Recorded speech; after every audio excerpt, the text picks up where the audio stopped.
बिस्मिल्लाहिर्रहमानिर्रहीम। अस्सलाम वालेकुम नाजरीन, आप यूट्यूब चैनल देख रहे हैं। मैं इमरान खान हूँ। नाजरीन, इमरान खान साहब की बहनें अडियाला जेल पहुंची। जैसा कि उन्होंने पिछले हफ्ते कहा था कि सुहेल अफरीदी अपने तमाम MPs के साथ आएंगे अडियाला जेल के बाहर, तो आज खैबर पख्तूनख्वा से सुहेल अफरीदी अपने तमाम MPs के साथ अडियाला जेल के बाहर पहुंच गए। मैंने वहां पे जो जर्नलिस्ट है उनसे बात की। उन्होंने कहा जी बिल्कुल ये सड़कें बंद की हुई हैं और आज की सूरत हाल ये है कि पहले तो कोई दुकान खुली होती थी, कोई मार्केट वगैरह खुली होती थी अडियाला रोड पे, लेकिन आज इंतज़ामिया ने पूरा कर्फ्यू लगा दिया। तमाम मार्केटें, सब दुकानें, सब कुछ बंद करवा दिया है और ये एक सड़क है जिसको ब्लॉक कर दिया गया है, बंद कर दिया गया है। इसके अंदर जो लोग मौजूद हैं, इससे निज़ाम को कोई फ़र्क नहीं पड़ता। ये 5 दिन भी बैठे रहें तो कोई फ़र्क नहीं पड़ेगा। लेकिन देखें, जो इंटरनेशनली खबर जाएगी, पाकिस्तान के अंदर जो खबर जाएगी, उससे इम्पैक्ट तो आता है। ऐसा नहीं है, ये एक सूबे का वज़ीर आला है, वो आया अपने तमाम MPs को लेकर, वो वहाँ पे आकर बैठे हैं। बैठ के वो वहाँ पे मुतालबा कर रहे हैं कि इमरान खान साहब का इलाज करवाया जाए और उसके साथ साथ उनका मुतालबा है कि इमरान खान साहब की कैद तन्हाई ख़त्म की जाए और उनकी मुलाकातें उनकी फैमिली के साथ दोबारा से जारी करवाई जाएं। अब ये मुतालबा जो है वो अब पता नहीं इनका क्या बनेगा, क्योंकि आसिम मुनीर साहब ने इस निज़ाम को इस लेवल तक पहुंचा दिया है कि अब सिस्टम को फ़र्क ही नहीं पड़ता इन चीज़ों से। कोई आदमी मार दिया जाए, फ़र्क नहीं पड़ता। पंजाब के अंदर देखें ना आप, कितना नॉर्मल कर दिया इंसानों का कत्लेआम। CCD बंदा उठाती है, बंदा उठा के मार देती है, इकट्ठे कई कई बंदे मार देती है और मावराए अदालत मार देती है। ना हाई कोर्ट पूछती है, ना सुप्रीम कोर्ट पूछती है, कोई अदालत सवाल जवाब होता ही नहीं किसी जगह पे। तो ये बहुत नॉर्मल हो गया। पाकिस्तान में इंसानी जिंदगी की कीमत बहुत नीचे ले जाई जा चुकी है और अब एहतजाज से, ह्यूमन राइट्स की आवाज़ उठाने से, इससे कोई फ़र्क नहीं पड़ता पाकिस्तान में मौजूदा निज़ाम को। तो काफ़ी मायूसी है। दफ़ा 144 बहरहाल जो है वो फारिग हो गई और वहाँ पे पाकिस्तान तहरीक इंसाफ के लोग पहुँचे। अब जो आज अडियाला जेल के बाहर लोगों की तादाद बताई जा रही है वो 500 से 700 के बीच में लोग वहाँ पे मौजूद हैं, क्योंकि जो MPs आए हैं उनके साथ भी 2-2, 3-3, 4-4 लोग तो आए हैं, किसी के साथ ज़्यादा, किसी के साथ कम। वज़ीर आला है तो 50-60 आदमी उनके साथ भी होता है, सिक्योरिटी भी होती है, बाकी सब भी होता है। तो 500-700 लोग कम से कम इस वक्त अडियाला जेल के बाहर मौजूद हैं। वहां उन्होंने धरना दिया हुआ है। मैंने जो जर्नलिस्ट वहां पे मौजूद है उनसे पूछा कि धरने से कोई फायदा होगा? उन्होंने कहा जी कोई फायदा नहीं होगा। मैंने कहा क्या मतलब? उन्होंने कहा जी ये 2 दिन भी बैठे ने ना तो कोई फायदा नहीं होगा। ये खबर बनेगी एक छोटी सी और पाकिस्तान का मीडिया इसको चलाएगा नहीं। सोशल मीडिया पे इसको फैलाने की कोशिश की जाएगी, लेकिन कोई ना कोई नया इशू आएगा, ये मामला दब जाएगा।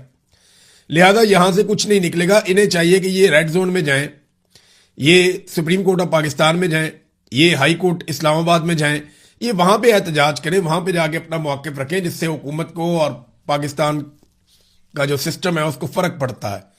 यहां पे अडियाला जेल के बाहर बैठ के आप एक सुप्रिटेंडेंट पे दबाव डाल सकते हैं, वो उसका दबाव का फायदा लेकर वो मजीद तरक्की ले लेगा कि जनाब मैंने आपकी खातिर ये दबाव उठाया। बहरहाल अडियाला के बाहर की सूरत हाल मैंने आपके सामने रख दी।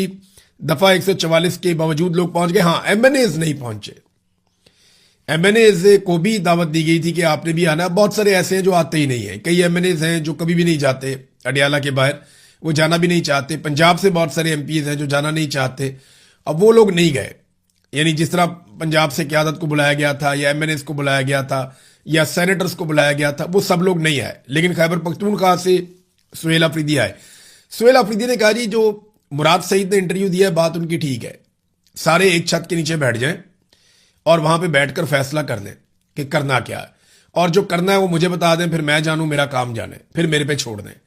सुहेल अफरीदी बड़े कॉन्फिडेंस के साथ ये कहते हैं कि वो इस्लामाबाद जाएंगे। देखिए, इतना तो मैं जानता हूं कि सुहेल अफरीदी के पास अगर वो इस्लामाबाद के लिए निकलते हैं एक जुलूस लेकर, तो सुहेल अफरीदी के पास वो मार्जिन नहीं होगा जो अली अमीन गंडापुर के पास था। यानी 2 मरतबा वो लोगों को डी चौक में छोड़कर वापस आ गए। अब कोई भी वजीर आला अगर पहुंचता है इस्लामाबाद तो वो डी चौक में अपने कारकुनों को छोड़कर वापस नहीं आ सकता। ये मुमकिन नहीं है। ये उसकी तबाही हो जाएगी, उस शख्स की, उसके खानदान की सियासत की मुकम्मल तौर पर तबाही हो जाएगी। लिहाजा सुहेल अफरीदी ये बड़े कॉन्फिडेंस के साथ कहते हैं कि जनाब आप फैसला करें और फिर मेरे पे डाल दें आप, फिर मैं जानूं, मेरा काम जाने, मैं लोगों को लेकर पहुंचूंगा। अब इमरान खान साहब जो है ना वो इतने आराम से तो आज़ाद होंगे नहीं। सुहेल अफरीदी ने खुद कहा था कि ये सीधी उंगली से घी नहीं निकलेगा, हमें जोर लगाना पड़ेगा। फिर उन्होंने कहा था कि मैं एक नौजवानों की तहरीक खड़ी कर रहा हूं इमरान खान की रिहाई के लिए। फिर वो तहरीक कहां गई उसके बारे में किसी ने बात ही नहीं की। मेरे पास जो इन्फॉर्मेशन है वो ये है कि पाकिस्तान की मिलिट्री एस्टेब्लिशमेंट ने उस तहरीक का बड़ा सख्त नोटिस लिया था और जो जो लोग उससे जुड़े हुए थे उन सबको उन्होंने राब्ता किया था और सबको धमकी पहुंचाई थी कि अगर तुम लोगों ने ये काम किया तो ये हमारी रेड लाइन है।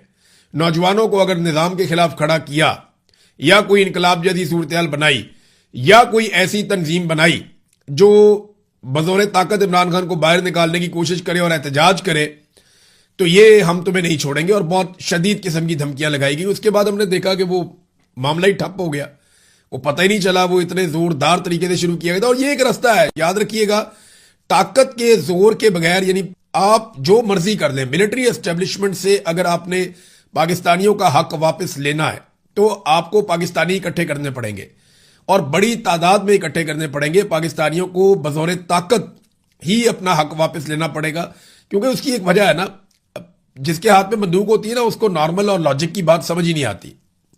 उसको बात समझाने के लिए आपको ज्यादा बड़ी ताकत सामने खड़ी करनी पड़ती है। आप देखें ना, आसिम मुनीर साहब से पाकिस्तान में कोई भी सियासतदान बात करने लगता है या कोई भी आदमी बात करने लगता है तो वो आदमी की टांगें कांप रही होती हैं, वो डरे हुए होते हैं कि यार पता नहीं क्या, ये आर्मी चीफ हैं, इनकी मर्जी है, जैसे मर्जी मुल्क को चलाते हैं, ये हमारे खिलाफ कोई फैसले ही ना कर दें। हर आर्मी चीफ के दौर में यही होता है पाकिस्तान में। लेकिन जैसे ही हमारा आर्मी चीफ अमेरिका पहुंचता है तो वहां के एक सिंपल से ऑफिसर के सामने हाथ बांधकर खड़ा हो जाता है। वहां के सदर के सामने जो है वो इनके मीठे मीठे मुंह बनते हैं। वजह क्या है? वो ताकतवर है। तो जब आप ज्यादा ताकत इकट्ठी करते हैं ना, तो जिसके हाथ में बंदूक होती है फिर उसको बात समझ आना शुरू करती है। तो अवामी ताकत इकट्ठी करनी थी और इसी को इमरान खान साहब ने स्ट्रीट मूवमेंट का नाम दिया था। बहरहाल इमरान खान साहब के वकला की जो हिकमत अमली है उसके ऊपर बहुत ज्यादा सवाल जवाब किए जा रहे हैं, क्योंकि ईमान मजारी और हादी अली चट्टा साहब के केस में जो उनके वकला हैं, जो बगैर फीस के ये केसेस लड़ रहे हैं, फैसल साहब हैं वकील और दीगर और कुछ लोग हैं उनके साथ, इन्होंने सुप्रीम कोर्ट ऑफ पाकिस्तान से रुजू किया क्योंकि उनकी सजा मुअत्तली नहीं हो रही थी। इमरान खान साहब की सजा मुअत्तली के लिए हाई कोर्ट से रुजू किया इमरान खान साहब के वकला ने। इसी तरह ईमान मजारी और हादी अली चट्टा के वकला ने भी इस्लामाबाद हाई कोर्ट से ही रुजू किया सजा मुअत्तली के लिए। इमरान खान साहब के मामले को 1.25 साल हो गया लगभग, उनका केस ही नहीं लगा सजा मुअत्तली वाला। जबकि 3 माह केस जब नहीं लगा, यानी 2 माह से ज्यादा हो गया, जब केस नहीं लगा ईमान मजारी और हादी अली चट्टा का, तो उनके वकला सुप्रीम कोर्ट ऑफ पाकिस्तान चले गए और इमरान खान के वकला सुप्रीम कोर्ट ऑफ पाकिस्तान नहीं गए। तो सुप्रीम कोर्ट ऑफ पाकिस्तान ने 2 हफ्ते के अंदर इस्लामाबाद हाई कोर्ट को बाउंड